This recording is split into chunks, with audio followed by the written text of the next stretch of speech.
Welcome to the Ecomm Breakthrough Podcast. Are you ready to unlock the full potential and growth in your business? You've already crossed 7 figures in sales, but the challenge is knowing how to take your business to the next level. Join Josh Hadley, an 8-figure Ecomm business owner and investor, as he interviews highly successful business owners. Get ready, because you're going to learn specific actions you can take today to help your business reach its full potential and leave a lasting impact on the world. Welcome to the Ecomm Breakthrough Podcast. I'm your host, Josh Hadley, where I interview the top business leaders in e-commerce. Past guests include Kevin King, Howard Tai, and Roland Frazier. Today, I'm speaking with Destaney Wishon, CEO and co-founder of Better AMS, and we will be talking a lot about Amazon advertising strategies to help your business scale to the next level. This episode is brought to you by Ecomm Breakthrough Consulting, where I help 7-figure companies grow to 8 figures and beyond. Listen, Destaney, I started my business back in 2015, and I grew it to an 8-figure brand in 7 years. But it took a lot longer than it necessarily needed to, because there were times where I doubted whether my business could survive, whether I could step into a leadership position, actually lead a team of people, or doubts surrounding, cash flow for the business. So to any of our listeners that have run into similar plateaus and are looking to take their business to the next level, go to ecommbreakthrough.com. That's Ecomm with 2 M's, to learn more about how I can be your guide to help you avoid those similar plateaus so that you can get there quicker, faster, and easier. And as a special bonus to my podcast listeners, this month I'm giving away one $10,000 comprehensive business strategy audit session at no cost. All you need to do is email me at josh@ecommbreakthrough.com, and in your subject line, make sure you say strategy audit, and then plead your case as to why I should choose you and your business to work with for this month's strategy audit. And if you don't win this month, don't worry, because you'll be entered to win for future months to come. Before introducing today's guest, I want to give a big thank you to Amy Weiss and thank her for referring Destaney as a guest for the podcast. Amy Weiss is the CEO of Amazing at Home. She is a top-rated e-commerce consultant and Amazon guru. She helps private label brands master the path from concept to launch. Today, I'm super excited to introduce you all to Destaney Wishon. Destaney is the CEO of Better AMS, and Better AMS is a retail media agency managing over $50 million of spend across Walmart and Amazon. So with that, welcome to the show, Destaney. Thank you so much for having me, Josh. Really excited to be here. I'm super excited to have you on the show. My team's also excited to have you on the show because they watch your YouTube videos and all the content that you're putting out. And oftentimes in our own strategy meetings, it will be, hey, I remember Destaney said this, Destaney said that. And so to have you on the podcast, I'm super excited to have you here. And I think I want to encourage our listeners to pay attention, because Destaney knows what she's talking about as it relates to Amazon advertising. I hope so. I have been in this space for like 6 years, and I have done nothing but Amazon ads. So, a lot of people are forced to go wide, whether it's because your brand's building or how quickly the industry changes. And I was super thankful to, be thrown into Amazon advertising management at like 22 years old. I think my first large brand was managing around $10 million of spend a quarter. So I had to learn really fast, and this is all I know at this point. So thank you, everyone, for supporting my content, because you are, paying for my meals at night. I love it. Well, Destaney, so, let's add to your credibility here, right? You were managing $10 million of spend on a quarterly basis just to even get started. That's impressive enough. But why did you decide to focus on Amazon advertising among all the other things that you could have gone into? Yeah, so I definitely got lucky with that first job. When you have that type of money to play with, when you're really early on in the Amazon game, it forces you to learn a lot. And as we all know, Amazon changes so quick. On Ad Console alone, there's probably an update every week, maybe every, couple of weeks. So I had to get really good at going really deep. And that's where I found my passion. It's the combination of strategy, but also communication and marketing and advertising and math.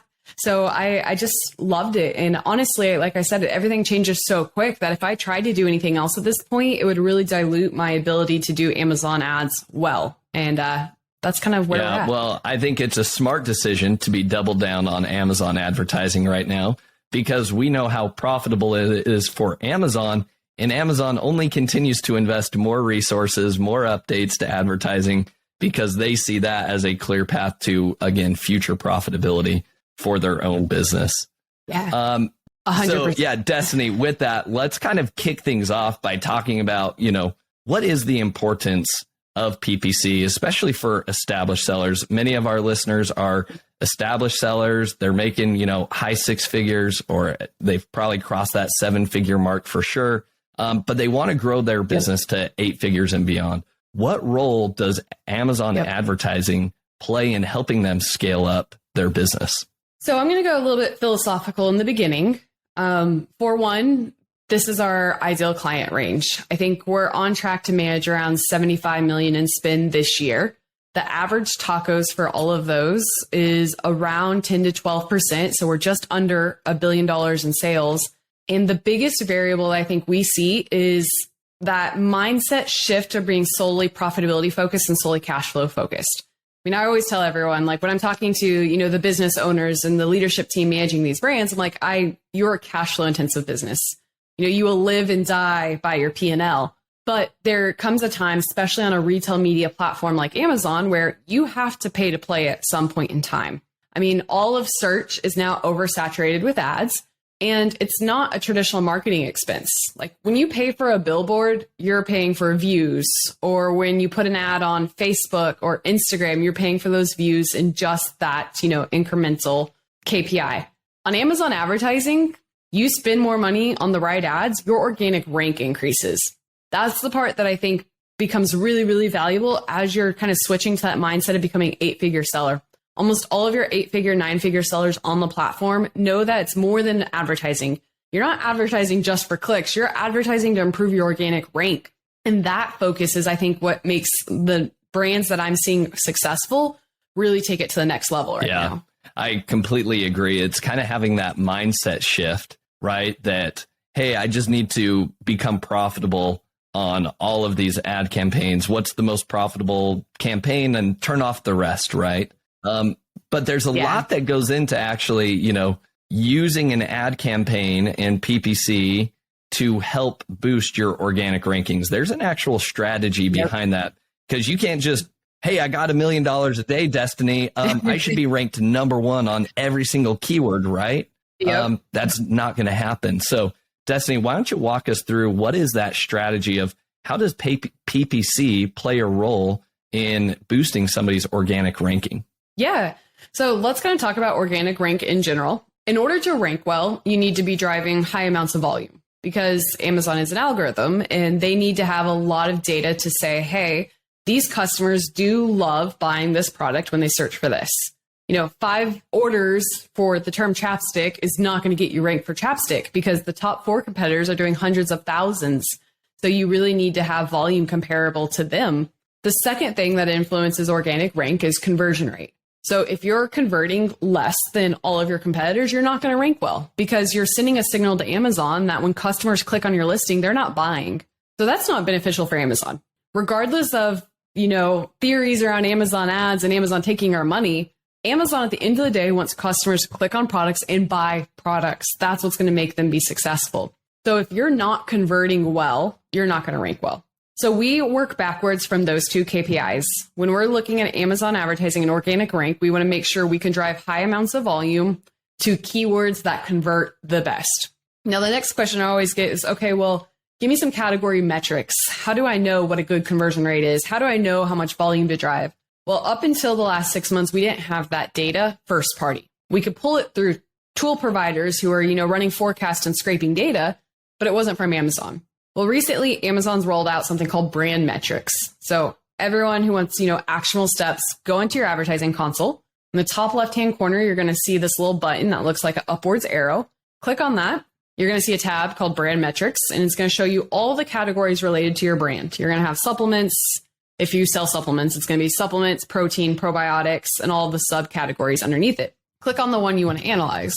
When you analyze that category, it's going to open up your brand metrics data, which is the most powerful data I have seen in advertising console. The reason being is it's advertising and organic. It's not just your ad data. And what it shows you is your actual conversion rate for that category compared to category average and category top. So you'll see something along the lines of, okay, for protein, my brand's converting at a 25% conversion rate.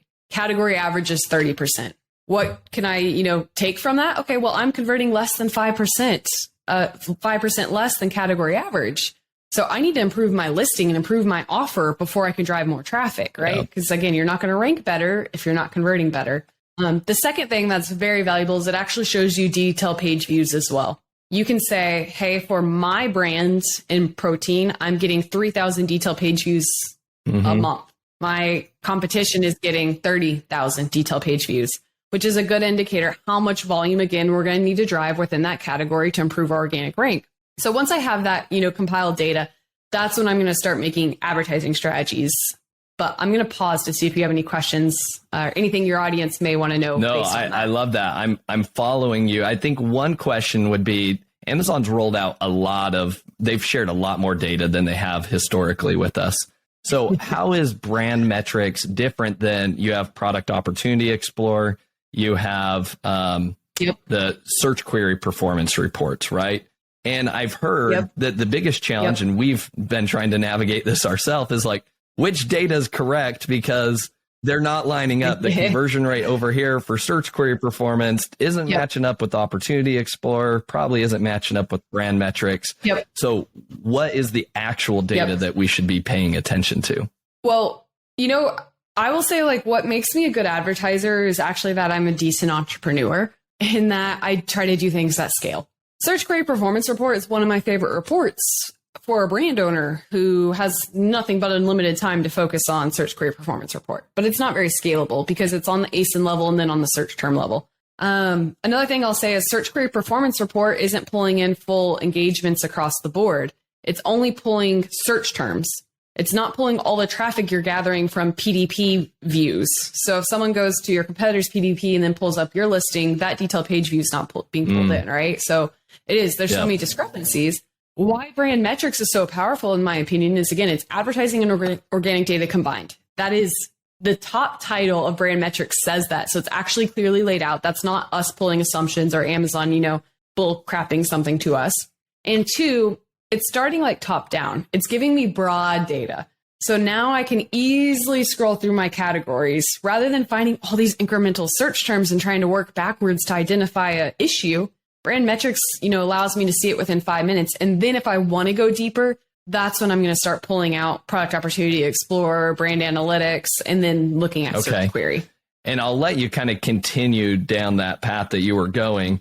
But my kind of next question, maybe you'll lead into this, is, all right, let's assume that I have a higher than average conversion rate for, those brand metrics, right, than the competition for that category.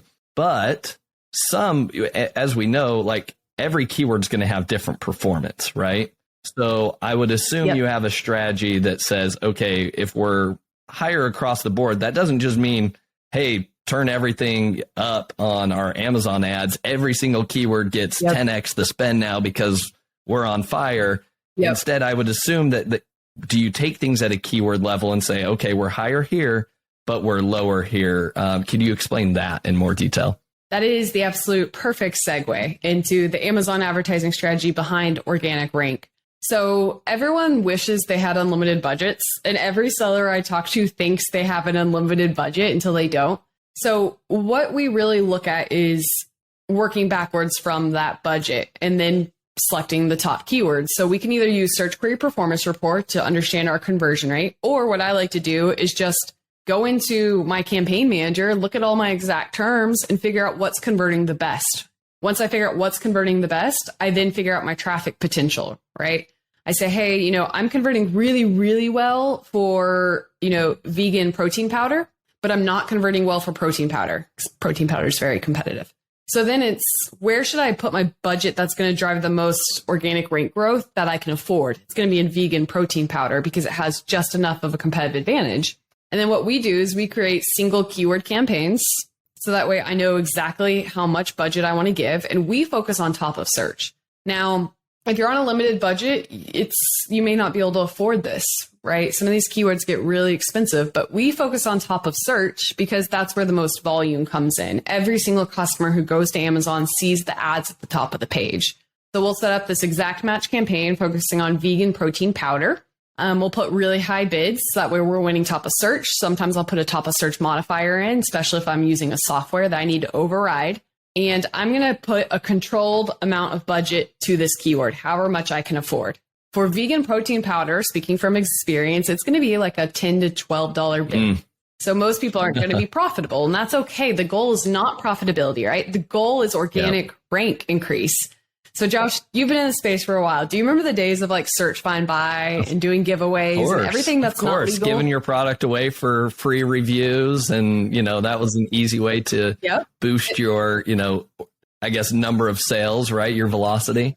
Exactly. And the whole concept of that was driving to 1 to 2 keywords that we wanted to rank for, and then making it look like we had an inflated conversion rate. Because we're giving away products, so we know people are going to buy.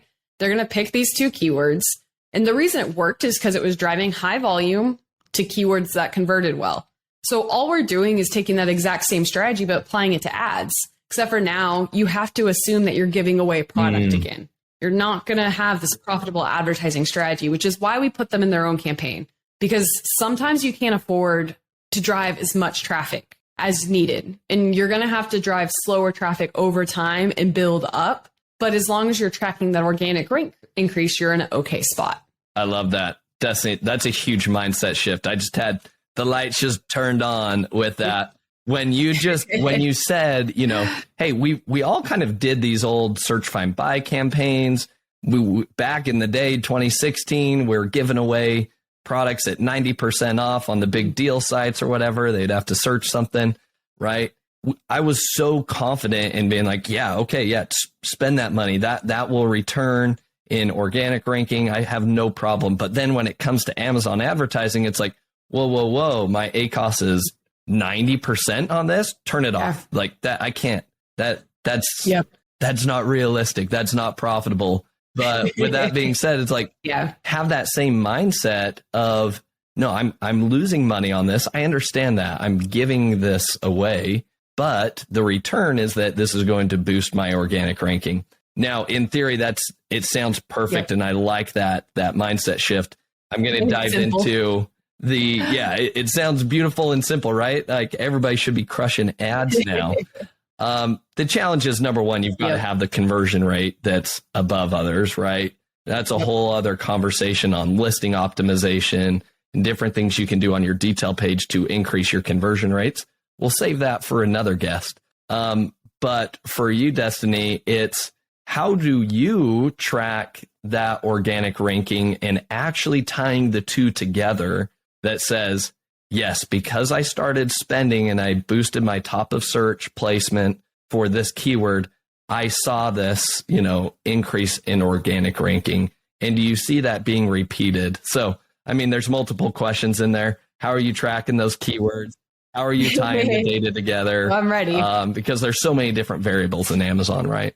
So I want to start off by saying one thing, because this always comes up, and the light bulb moment you just had, others need to have. ACOS is not a good indicator of a keyword that's going to improve organic rank. The reason being is it's all dependent on how much you spend on that keyword. So I think the most extreme case I've seen is we manage one of the top sellers of massage guns, and it's one of those categories where people just blow money. And winning top of search for the term massage gun is going to cost us around $25 a click. So at $25 a click, if we have a $50 product, that means every 2 clicks needs to drive an order in order to just break even, right? So most people who have been in the space for a while will look at that term and say, that ACOS is terrible because we're bidding so high, turn it off. I will look at that keyword and say, our ACOS is bad because I have to bid high, but it's converting so well, it's improving our organic rank. So I'm okay with taking a loss on this keyword for a certain period of time until I'm ranked in the top 4. So that's kind of one thing I'll say. As an advertiser, I've had to do so much education on ACOS is not a good indicator of success now that CPCs are so much higher, because you have to pay for the best real estate on the page. And if you're not willing to pay, you're not going to get traffic anymore. So I'll start by saying that. Now, working backwards, again, our largest brand has 20,000 SKUs in terms of SKU size. Our largest brand in terms of sales does like $300 million a year. So I can't track every single keyword for every single product. Like, that's not something that we can conceptualize. And I don't think anyone should try to do it unless you're a brand owner. So we had to come up with like telling metrics that let us know when we should focus on something versus pulling back. And the best metric we found so far is tacos, if we're being honest. So what we've started building out is we'll use like our number one hero product for whatever brand as a good gauge of like, this is what we're trying to get to, right? 10% tacos on our number one product. When we run these rank campaigns for certain products, we're then going to make sure our tacos is, improving. Usually in the first 4 weeks of a rank campaign, our ad spend's increasing, but our organic rank has not increased yet, right? It's too soon.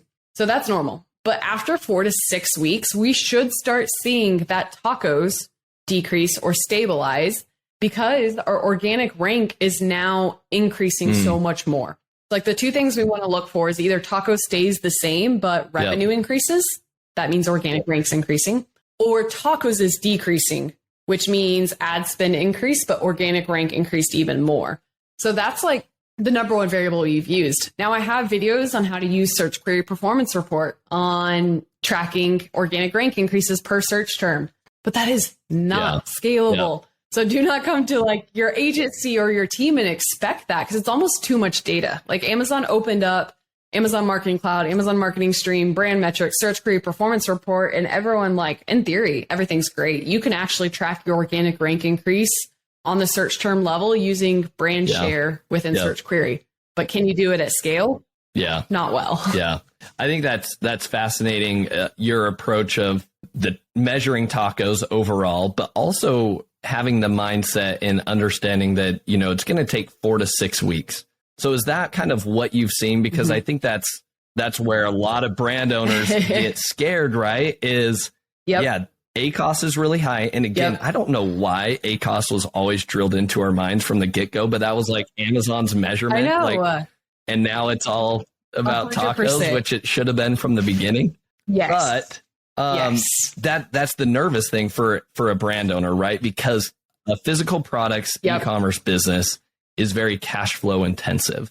And so unless you have just unlimited amounts of, backing behind you, you have to be wise and prudent with the number of keywords that you're going to say, I'm going to take a loss at this. And for your first 4 to 6 weeks, you still don't have conclusive data as to whether my organic ranking is going up. This $1,000 a day that I'm losing, it's well worth it. Because you could go out of business tomorrow implementing that strategy across every single one of your SKUs if you wanted to. So what advice and recommendations do you have that way, Destaney, for a brand owner that wants to implement this strategy, but also have some level of confidence that what they're going to do is going to pay dividends down the road?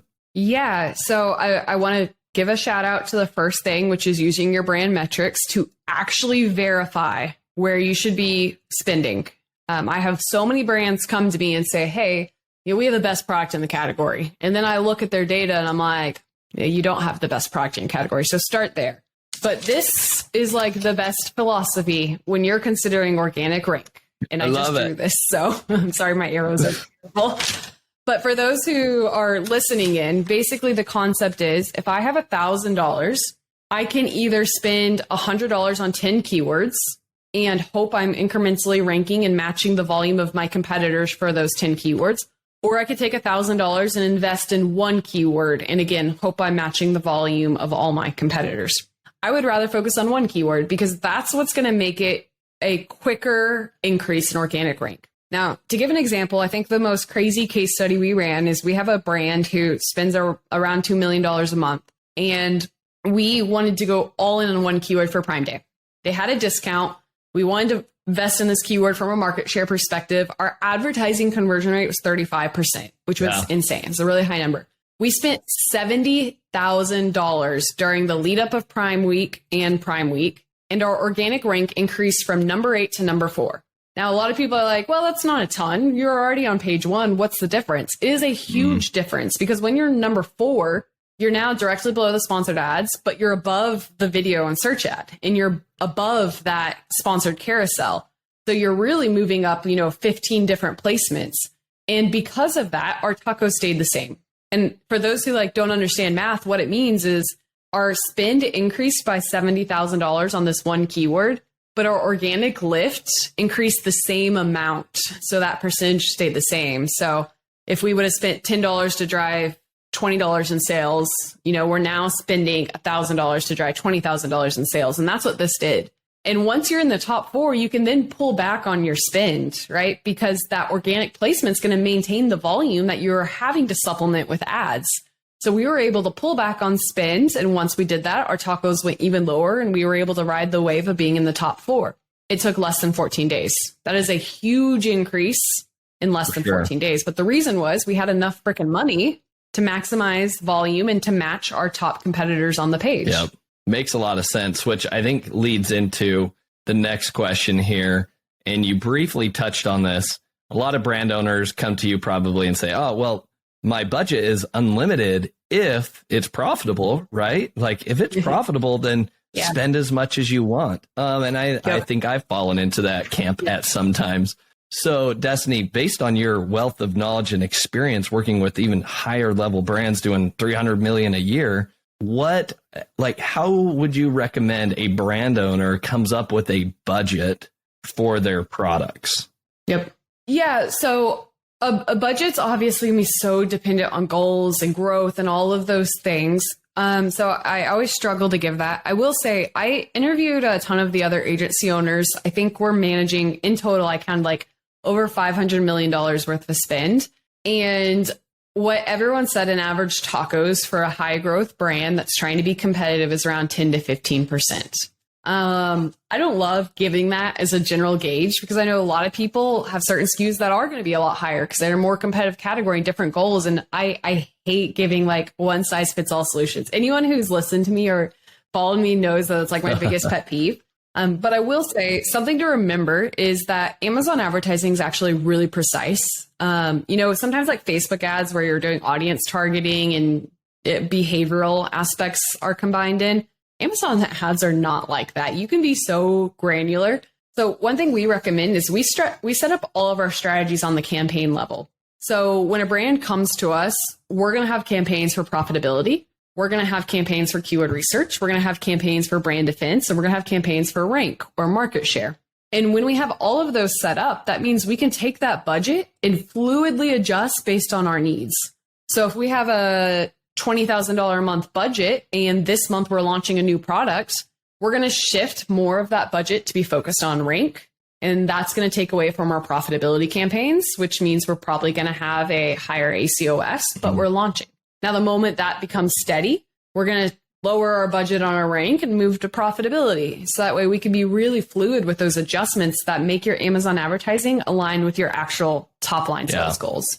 No, that makes a lot of sense. Now, I think I could dive in even further with you. We could get into some real nitty gritty stuff here. Maybe that would have to be a part 2.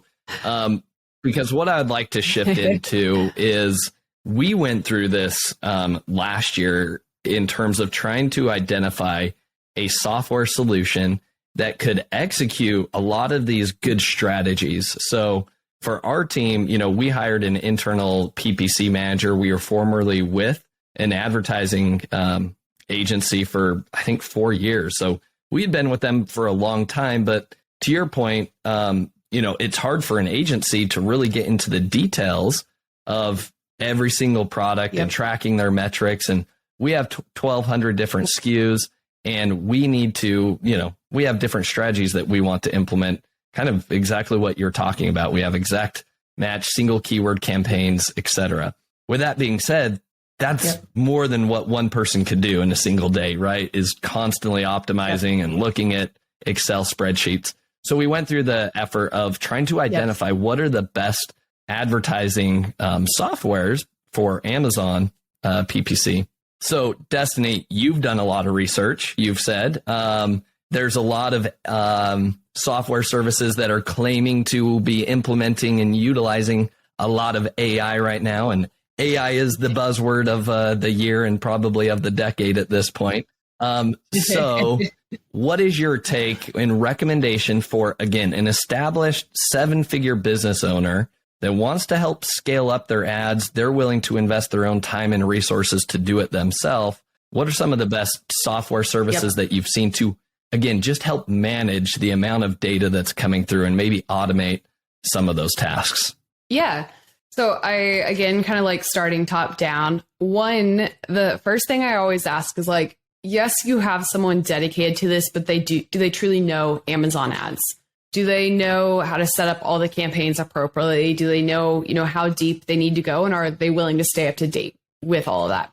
If they say that, then they're typically going to need a software that allows more rules-based automation, more flexibility. That's kind of one of the biggest barriers I see in the space is, 3 years ago, it was so easy to set up a tool to optimize for ACOS, right?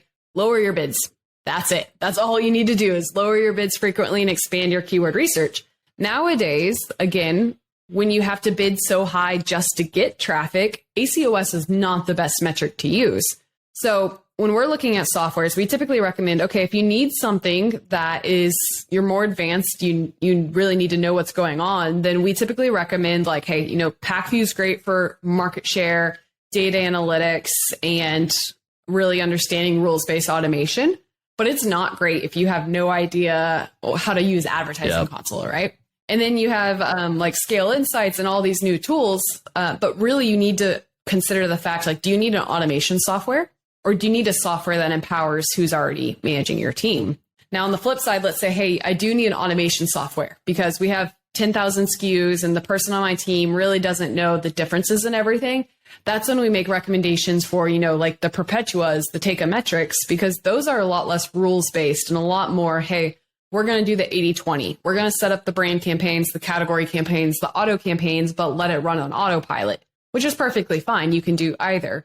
But that's kind of the first thing I always recommend to ask yourself.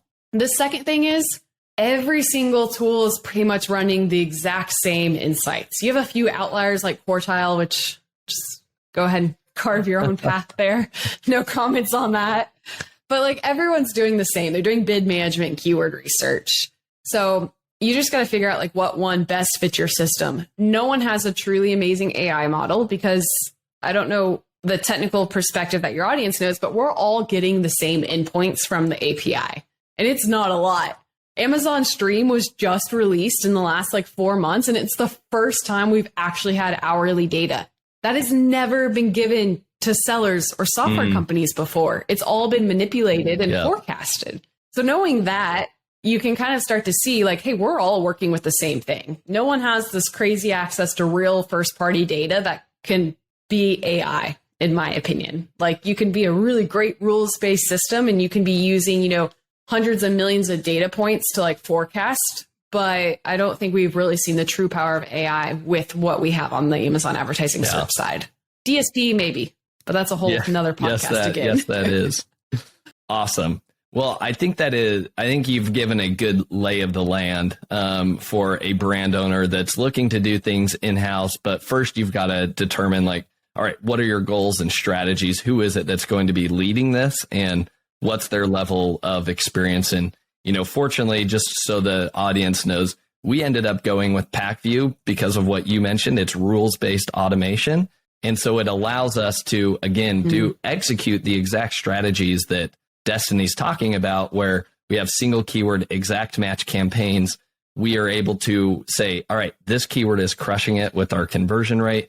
Let's double down on this one. We're going to increase our top of search adjustment. We're going to increase our budget. And you can set up all of these rules to execute within PackView. But you need somebody, like you said, I think first and foremost, you've got to have somebody that knows Amazon advertising. Don't grab somebody that is just yeah, sure, I'll learn it as we go. You're going to stumble over yourself using something like PackView. PackView is powerful. I mean, it's probably one of the most innovative solutions in the space, I would say, but that can be also very, very dangerous because you don't need, some brands do if you have the right person, but if you give PackView to anyone off the street, then it can be really overwhelming because they go deep in everything. They have tagging, sub-tagging, which is 90 times better than portfolios, but then they also have share of voice tracking, which is another solution to your organic rank problem. But again, it doesn't make a PPCer's job easier, in my opinion. And that's where I have to have a hard conversation with brands of like, look, the person managing your ads doesn't know the depth of knowledge needed to really make a solution like PackView amazing. Like that's where, hey, let me go on something automated. And then once you're ready, you can figure out what the next step is. I think those are some excellent words of wisdom. Destaney, what recommendation? You're obviously an Amazon advertising agency owner. So who do you feel like is best suited to work with agencies? And what are your recommendations to point people towards agencies rather than doing it in-house? Yeah, I actually have a LinkedIn post coming out on a similar topic of this today. Agencies are difficult to scale. I'm going to be really raw and transparent, kind of hit on some of the problems that you hit on earlier. We don't have near as much margin as what I think people like to think we do. Like we're not like a SaaS solution, right? So the easiest way to increase an agency's margin is typically to put too much on an employee's plate. You know, I think that's a question I get all the time is how many accounts does your team manage? The second way is to outsource talent, all right? To have virtual assistants working and running the majority of the business. We've chosen to grow slow in order to make sure neither of those things happen. Like we work with a certain size of brands that need strategic leadership and management. That's kind of the first thing I would say. If you're running your Amazon ads and you think you need that like strategic thought leadership, not just a yes man or an assistant running your ads, that's when an agency is usually great because they manage category insights. We're an advanced Amazon partner, so that means we get to see the roadmap for everything being rolled out and we get to help lead our brands. Hey, this is coming, build this out within your team. That's a big one. And then I would say like the second one is, again, if you're not good at PPC, hiring someone in-house can be a great fit. But again, it comes down to like margin. An employee salary in-house can get very expensive very fast. So it kind of comes down to like what you're looking at from a value of your time, value of your money, and whether or not you're ready for like that next level leadership and the strategy that goes into Amazon ads. Because again, it's a lot more complex than what it was 6 years ago. We have video assets that can be shown on Fire tablets. That can be ran within advertising console now. You have sponsored display video ads. You have lifestyle images that can be added to sponsored brand ads. You have store spotlight traffic. It's just gotten so much more complex. And the big brands have to do all of those little things right in order to have a competitive advantage. Yeah. I think those are some important notes there, Destaney, especially in the aspect of you yourself as the entrepreneur need to decide what it is that you want and the type of business that you are trying to create. Because if you do want to, if you're okay staying in that 7-figure range, like, to be honest with you, you probably don't need somebody in-house, right? Working with an agency, you don't have to worry about the overhead. You don't have to worry about your systems and processes, so to speak, with having to manage that person, keep them on track, keep them motivated, everything that comes with, actually team building and leadership and organization structure in a business. Yep. But if you want to scale to 8 figures and beyond, and you do see like, hey, I need to have somebody in-house, this is what I want to kind of grow because I see us, hopefully becoming $100 million brand. Although there's many $100 million brands that are working with agencies as well. So you've got to kind of pick your poison. And again, I think if you don't know the first things about Amazon advertising, it's probably best that you're not overseeing the person that's going to be managing that and providing them with direction. That's also just a good point. It's one, as anything with entrepreneurship, it's knowing your strengths and your weaknesses, but 2, knowing your team's strengths and weaknesses. There's a shortage of good Amazon advertising talent. So it's like, hey, if you can find someone that is actually well-versed in this, you need to be willing to pay for it. So you have the cost of a software that you're running, and then you have the cost of your in-house talent that you hope is good enough. So that's definitely a variable. And like all it comes down to, like you said, is kind of knowing where the holes are in your team and filling those. If a software can fill it, fantastic. If you don't have anyone who can tell you the difference in a match type or an ad type, it's like, okay, let's start looking at either outsourcing to an agency or bringing someone in-house that is well-versed and I'm willing to pay them enough to keep up with it. Yep. Great feedback. Now, one final question as we start to wrap up here, Destaney. with Amazon, Amazon's doubling down on the advertising side of things. Yep. What do you, if you were to make predictions and what the future holds over the next 3 years for Amazon advertising, what do you think comes our way over the next 3 years? I would say there's 3 big focuses from Amazon. One is on brand building. Amazon's releasing a ton of new ad types and just general brand assets. They no longer want just sellers selling a Me Too product with a slight distinction in color variation. They want to really give value to the people who are investing in brands and solving consumer problems and then telling that story. So I think that's the biggest thing, is really knowing your audience and customizing your advertising and your listings for that audience, because that's, again, going to increase your conversion rate because you're being more precise. The second biggest thing is more access to data. So Amazon Marketing Stream was a huge rollout in this area because it gave us access to hourly insights for the first time ever. Anyone who says they were day partying in the last 4 years was giving you fake data. We actually have that insight now.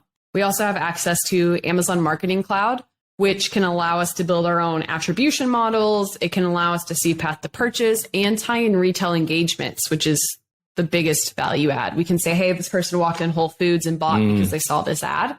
So just more data in general across the board. The third thing I'm going to say is search is obviously oversaturated with ads. All of page 1 is a sponsored ad, one way or another. Well, that's not going to last because that's valuable real estate. So it just becomes pay to play because it's an auction model. Amazon is trying to open up more inventory on their display network to diversify that traffic in those CPCs elsewhere. So DSP, sponsored display, OTT, which is Amazon's over-the-top video, all of those things are going to be given more power, and brands are going to have easier accessibility for those. So that way they can continue to spend money without paying to play. They want, Amazon wants us to spend the same amount of money and drive more value. So that way we can continue spending Makes money. a lot of sense. Well, long story short is hold on to your britches because you're going to get more data and it's going to get more complicated, right? Everything's going to be more overwhelming for at least 2 more years. At least we have AI, right, to help us out. Yes. 100%. All right, Destaney. So what I love to do is I love to leave our audience with 3 actionable takeaways from each episode. Here are the 3 takeaways that I noted, Destaney. Let me know if you think I'm missing something. But number 1, an action item that a brand owner needs to take is start paying attention to your brand metrics today. If this is something that you have not been doing and you didn't even know about brand metrics to begin with, this is something you need to dive into, and you need to start creating your strategies for your products or your product categories based on the data that you are seeing in brand metrics. Like Destaney talked about, if your conversion rate is below the category average, then you probably need to spend some time focused on your listing optimization. If, on the other hand, you're crushing the category average, then go double down on some of these advertising strategies that we talked about today and help it boost your organic ranking.